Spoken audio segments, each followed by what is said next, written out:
Voy a hacer una presentación para ver la importancia que tiene para el médico rehabilitador, lo importante que es tener una carga distal, esa carga distal, las consecuencias que va a tener, para luego entender el por qué pues, realizamos este proyecto y por qué digamos, pensamos que es muy buena idea, ¿no? Todo el mundo que estamos aquí entendemos cuáles son las limitaciones del paciente amputado, tanto a nivel de las transferencias, el equilibrio y de la marcha, y que estas alteraciones son mayores en relación a nivel de amputación, de manera que pacientes con amputaciones más altas van a tener más problemas de equilibrio, marcha y transferencias que pacientes con niveles de amputación más distales.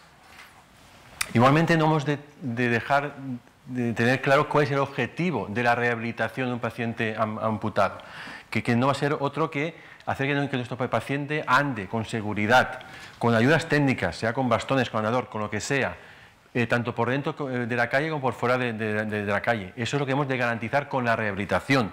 Si además y de manera secundaria podemos mejorar la salud de esa persona de manera indirecta, porque la persona puede andar y podemos hacer que con la mejora de la marcha pues mejore su autonomía, mejore su control de sus comorbilidades, etcétera, eso está muy bien. Pero el objetivo principal en un paciente amputado va a ser mejorar esa marcha y que sea una marcha segura y cómoda. Si repasamos en la literatura, vemos claramente los tantos porcientos generales de éxito en la protetización son muy bajos.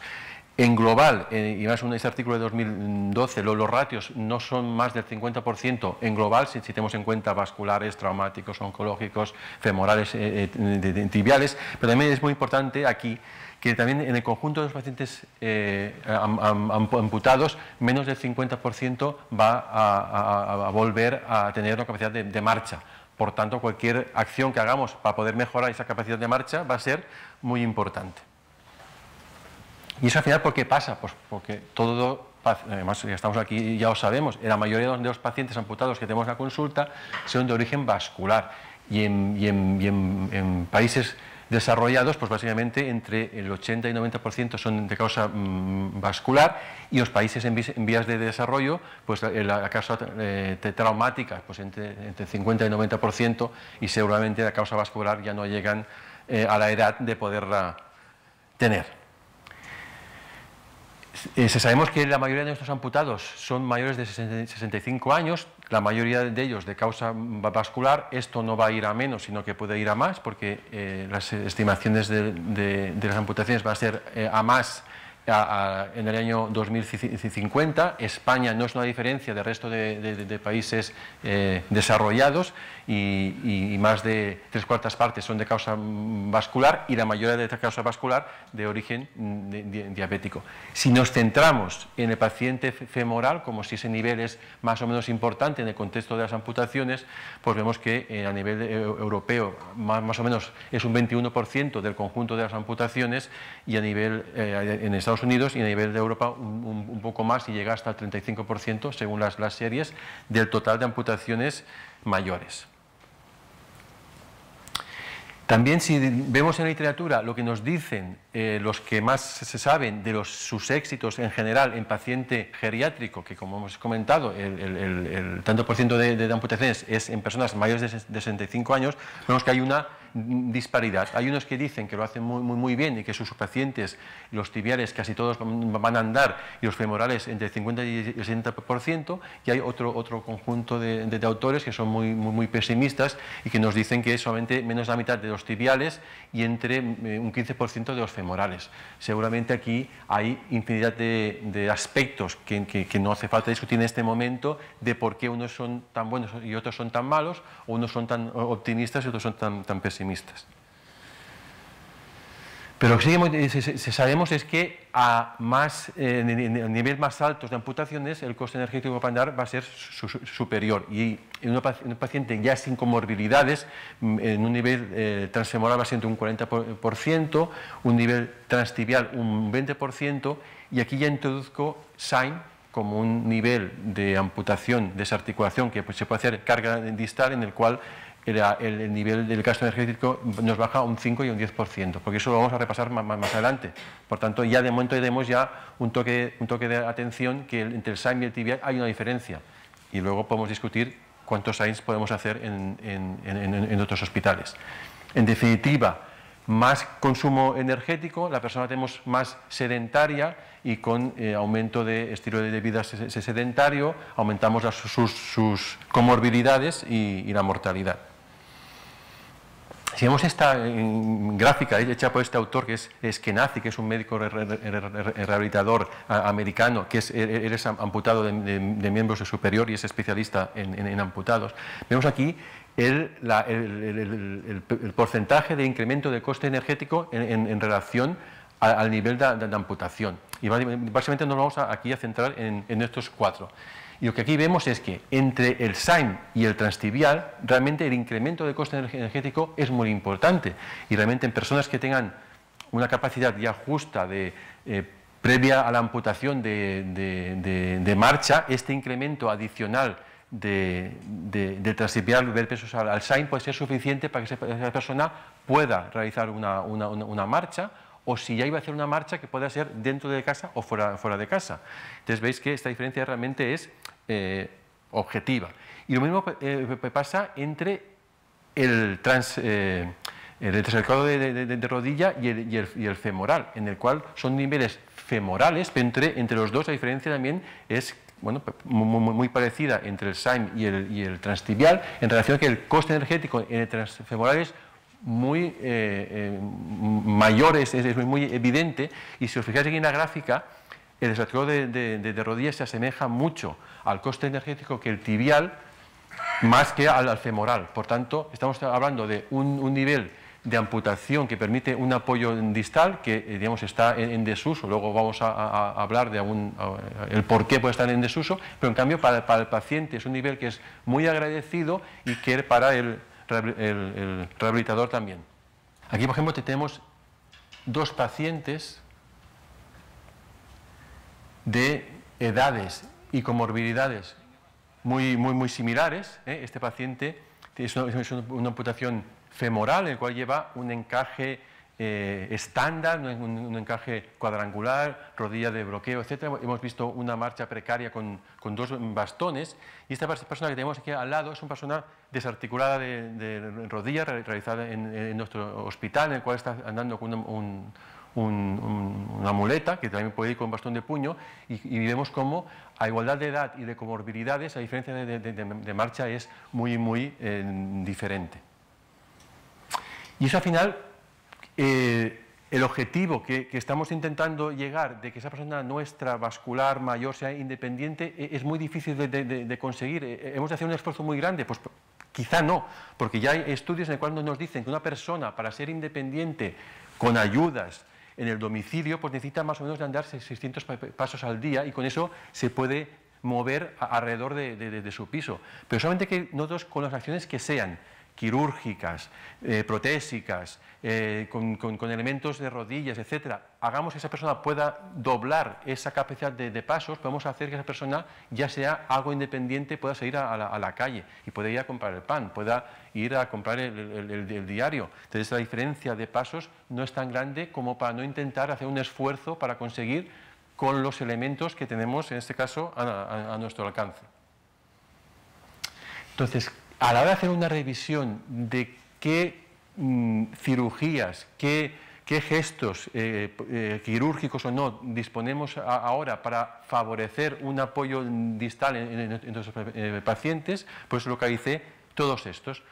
La parte primera sería los que se pueden hacer en el momento de la amputación, de la articulación de rodillas, SAIM, la Earth Amputation y el Vitti-Stokes. Y luego, en su día, cuando planteamos la charla, teníamos la mejora post-amputación, que sería el keep walking, el implante femoral que hemos desarrollado en el Hospital de Mataró, pero que actualmente ya es una técnica que se puede hacer en el momento de la amputación también. Por tanto, podríamos añadir esta técnica en el primer grupo, además de poderse hacer a posteriori. La desarticulación de rodilla no les voy a decir qué es cómo se hace, porque yo no sé, lo que sí es lo bien que va. Aquí tenemos un ejemplo de una desarticulación en un paciente de color en nuestro hospital, joven, realmente joven, y aquí una foto pues, para demostrar cómo los cóndilos, tal y como quedan, y por mucho que quede realmente una retracción de las partes blandas, y en esta parte se pueda perfilar perfectamente los cóndilos y la rótula, estos muñones no nos causan ningún problema. No tenemos ningún problema de discencia, de dolor posterior, nada. Nada, por lo tanto significa que para nosotros, a nivel de protetizar y de rehabilitar, es un muy buen nivel de amputación. ¿Qué mejoras tiene la desarticulación versus el femoral? Pues que primero tenemos un brazo de palanca muy largo. Evidentemente la diferencia aquí es considerable. A mayor brazo de palanca, la facilidad para poder impulsar la prótesis va a ser mayor. El apoyo distal va a ser fundamental para la mejora funcional. Hay un aumento de velocidad de la marcha y un menor coste energético, como hemos visto en la diapositiva anterior. Pero todavía así, este nivel está poco hemos representado en los hospitales. Realmente yo tengo suerte en el hospital donde trabajo porque realmente es un nivel en el cual se tiene presente siempre que se hace una amputación. Pero es verdad en el cual es un nivel que los cirujanos no lo tienen en mente a la hora de optar como una opción dentro de amputación femoral. Y luego también hay una parte de creencias, tanto por los cirujanos como por los rehabilitadores, como que no tenemos soluciones protésicas para el paciente, cuando hay suficientes soluciones en cuanto a encajes y también de rodillas para poder solventar la posible dismetría que queda en este tipo de pacientes. Además también, como dice la literatura, el hecho de dejar ahí un cartílago, más que perjudicar, ayuda. Entonces, el tanto por ciento de infecciones a posteriori pues son menores porque actúa como una barrera, cosa que incluso en el paciente vascular nos va a servir de ayuda. Todo y así, el tanto por ciento de reamputación, al ser más distal que el femoral, pues es algo mayor la desarticulación que el transfemoral. Todo. Y que yo recuerde, que luego el doctor Alonso puede comentar, no recuerdo ningún desarticulado de rodilla de nuestro hospital, a menos en los últimos 16 años, que se haya tenido que reamputar después de haber hecho la desarticulación. Yo no lo recuerdo, pero en este artículo así lo decía.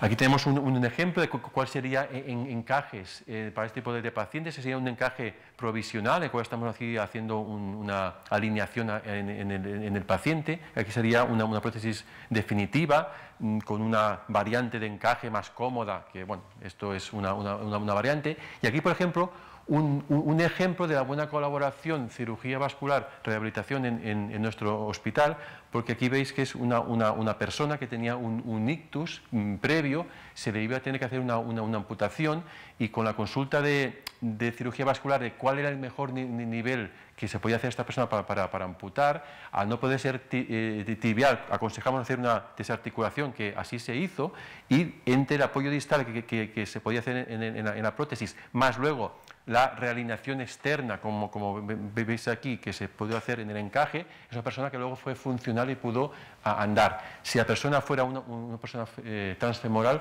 no tendría la capacidad de marcha que luego obtuvo. Aquí hicimos, de manera así objetiva, pues siempre podemos ver cómo el nivel transfemoral siempre, pues tanto la velocidad de la marcha va a ser menor que el desarticulado y el consumo de oxígeno, la necesidad, el gasto adicional que tiene que hacer va a ser mayor en el femoral que en el desarticulado. Bueno, otro nivel, otra técnica que nos permite hacer un apoyo distal sería también la de Gritty-Stokes. Gritty-Stokes es una técnica que ya es de 1857 que implica hacer un anclaje distal de la rótula a nivel femoral. Como veis aquí es una cirugía hecha en nuestro hospital, en el cual se hizo esa estructura transósea, y el objetivo también de esta cirugía vuelve a ser hacer un apoyo distal. Por tanto, sería preservar en lo posible la función de ese miembro inferior, haciendo un muñón estable, y aquí lo he resaltado porque decía en el artículo, apoyo distal. Es una cirugía de previsión para el rehabilitador que pueda hacer mejor su trabajo. Y hemos visto también muy importante es que había un tanto por ciento muy grande de curaciones de la herida quirúrgica. Otra cosa que es muy importante es que, hablando de paciente mayor, vascular, etcétera, el tanto por ciento de ambulación era superior en el GRITI que en el transfemoral. Y al final lo que se consigue es que, como se preserva la circulación colateral por la preservación de la arteria genicular, pues la cicatrización era mejor y no había ningún tipo de problema en la cicatrización. ¿Cuáles serían las mejoras del GRITI versus al transfemoral? Pues primero es que la longitud del fémur es mayor, otra vez es más brazo de palanca, pues mejor para el paciente, y un incremento de aporte sanguíneo, mejor tiempo de protetización después de la amputación, y también, como decía el artículo, había menor necesidad de ayudas técnicas. Los pacientes de GRITI Stokes necesitaban menos uso de andadores o menos uso de 2 bastones con respecto a los transfemorales. Lo que sí, habían 2 cosas que eran mayores, era que el tiempo de cirugía era mayor, el tiempo del quirófano, porque hay una sutura transósea que eso tiene el tiempo, y eso es así. Y luego también, seguramente condicionado a que es una cirugía algo más agresiva, pues el tiempo de ingreso era algo mayor. Luego pasamos al SAIM, también el SAIM, que sería la desarticulación del tobillo. Tenemos aquí una imagen de un paciente ya evolucionado, que lleva más de un año amputado. Todo y que aquí se ha puesto un ejemplo de que parece que hay una controversia si es bueno o no realizar enfermedad una operación tipo SAIM en paciente vascular. Parece que puede haber un consenso en pacientes que son menores de 65 años de edad. La verdad es que los pacientes que tenemos en el hospital son mayores de 65 años de edad y no ha habido tampoco una reamputación con el tiempo. Y ahí hemos también repasado que el SAIM en relación también al consumo de oxígeno es menor, el paciente se cansa menos con una amputación y la prótesis de SAIM que no un nivel tibial, y vuelvo a repetir que eso es muy importante, además de la teoría de que una persona con esa dismetría puede incluso realizar una marcha muy precaria, pues cuando se levanta de la cama para ir al lavabo, por ejemplo. Eso sería así, pero eso dependerá evidentemente de la persona, de sus comorbilidades, etcétera. Pero eso es una dismetría de 4 o 5 centímetros. Aquí, por ejemplo, en cuanto a velocidad, consumo de oxígeno, etcétera, pues otra vez una demostración como el SAIM pues puede andar más rápido que el tibial y, como no, que el femoral. Lo mismo pasa con el consumo de oxígeno. Pero incluso aquí también este artículo, que es reciente, que es del 2014, compararon SAIM con transtibiales y transfemorales. Si dejamos aquí los transfemorales, vemos como el SAIM tenía un PCI, que sería un Physiological Cost Index, que es un índice de rendimiento de la marcha, mucho mejor que los tibiales, y luego también la velocidad cómoda de la marcha era mayor en el SAIM que en el tibial. Por tanto, otra vez, pues un ejemplo de que realmente el SAIM es un muy buen nivel de amputación, también si se puede hacer, y comparado con el tibial. Aquí tenemos un ejemplo, os decía yo, de la dismetría. Si al paciente quitamos la altura del tacón, pues no, nos queda una dismetría de 3, 4, 5 centímetros, que puede ser que el paciente pueda andar sin necesidad de un encaje.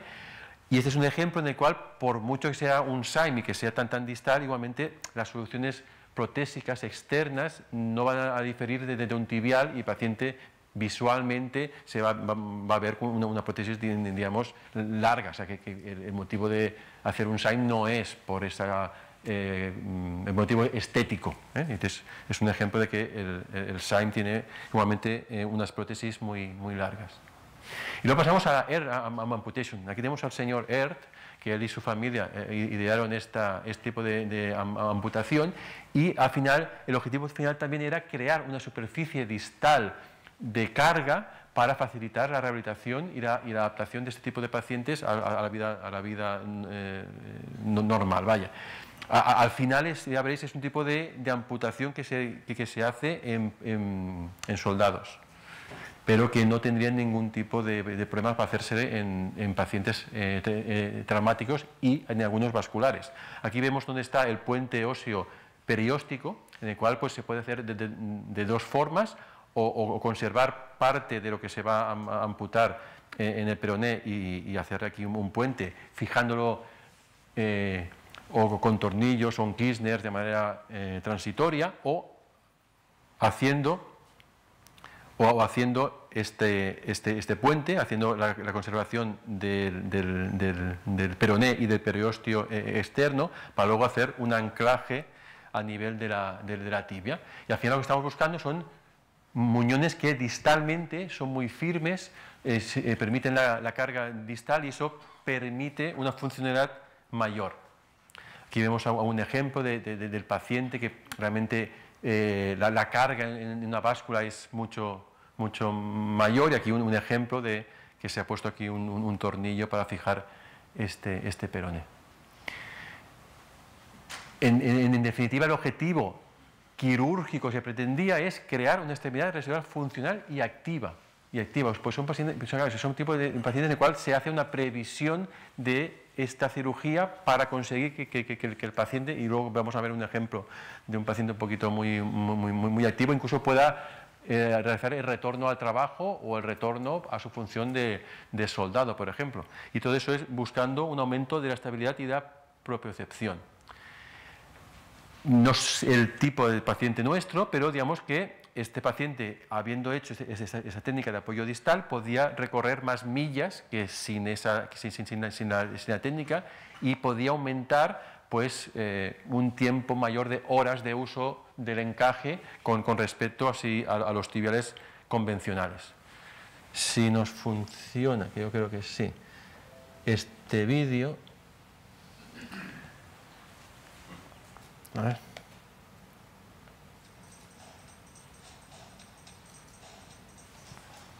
Pues no. No, ¿sabes que siempre hay un vídeo que no se ve? Pues este es el que no se va a ver. Vale, pues este va a ser. Vale.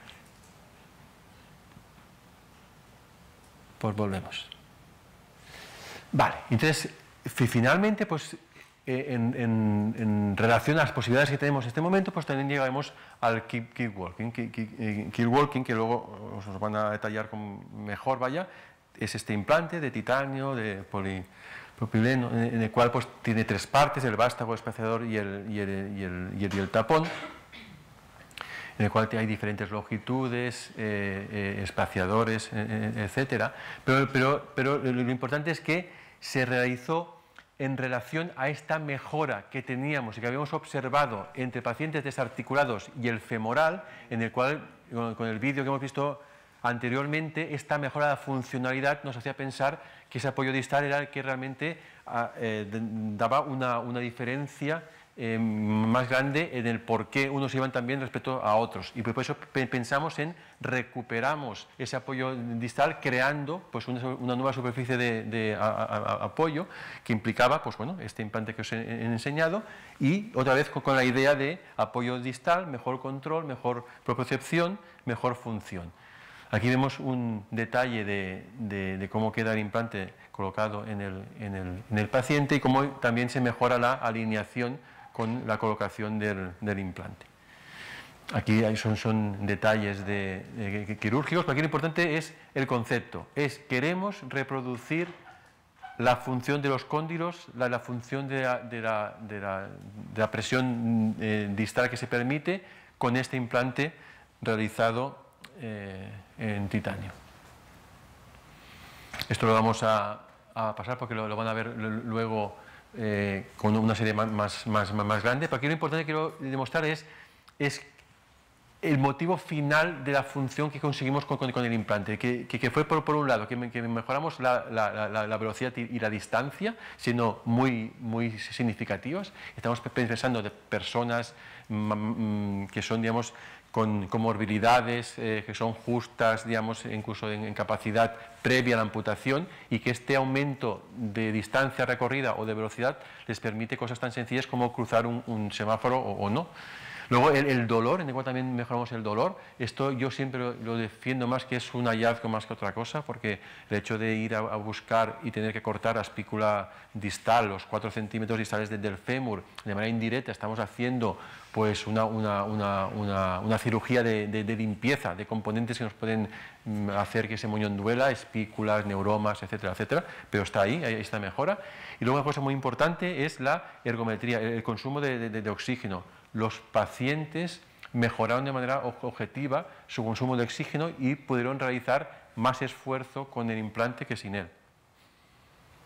Otra cosa que también es muy importante es el número de horas de uso del encaje. Realmente pues, se aumentó el número de horas de manera significativa. Ya pasamos de un nivel bastante elevado de horas, porque ya 9,8 en un promedio de pacientes, la mitad son vasculares, la mitad son traumáticos, no está mal, pero todavía sí conseguimos hasta casi 13 horas. Y luego una cosa que no fue significativa y le damos tanto o más valor que los anteriores es esto de aquí, que es la densitometría del cuello femoral.